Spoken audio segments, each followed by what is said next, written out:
কওকচোন প্ৰজাপতি কেবা সেৱা নিবেদিব এই শংকৰে তজু চৰণত।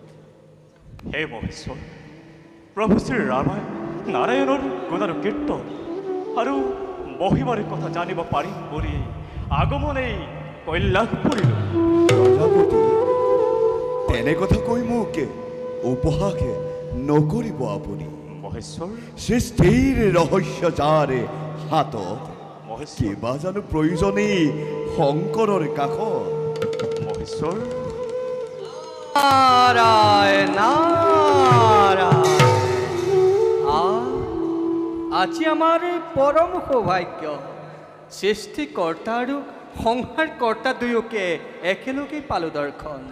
প্ৰণাম প্ৰভু। অথা দেৱঋষি, বাৰু কোৱাচোন দেৱঋষি, প্ৰভু কি নতুন সংবাদ আনিছা তুমি আমাৰ কাষে?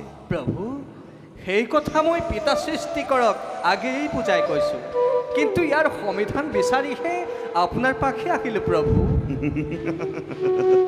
মানে নতুনত্বৰ সম্ভেদ বিচাৰি আহিছে দুয়ো এই শংকৰৰ পাখে? হয় হয় মহেশ্বৰ, এক অংশ নাৰায়ণ চাৰি অংশ হৈ দেখা দিয়াৰ কাৰণ কি? ৰহস্য প্ৰভু, ই এক অতি ৰহস্য।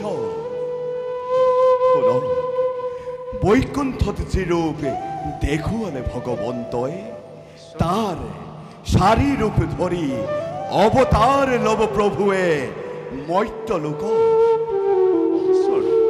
কিন্তু তাৰ বাবেও এতিয়া ৬০,০০০ বয়স কিন্তু বাকী। শুনক প্ৰজাপতি, দশমুণ্ড আৰু কুৰি ভুজা ৰূপে ৰাৱণ নামে এক দুদান্ত ৰাক্ষস জন্ম ল'বহি লংকা নগৰে।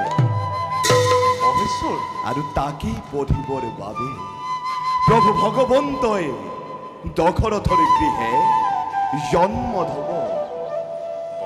আৰু শুন, তিনিগৰাকী নাৰীৰ গৰ্ভত শ্ৰীৰাম, লক্ষ্মণ আৰু ভৰত শত্ৰুঘ্ন নামে প্ৰভুৱে লভিব জনম। এক অভিন্ন ভগৱানৰ সেই চাৰি অংশ লব অৱতাৰ।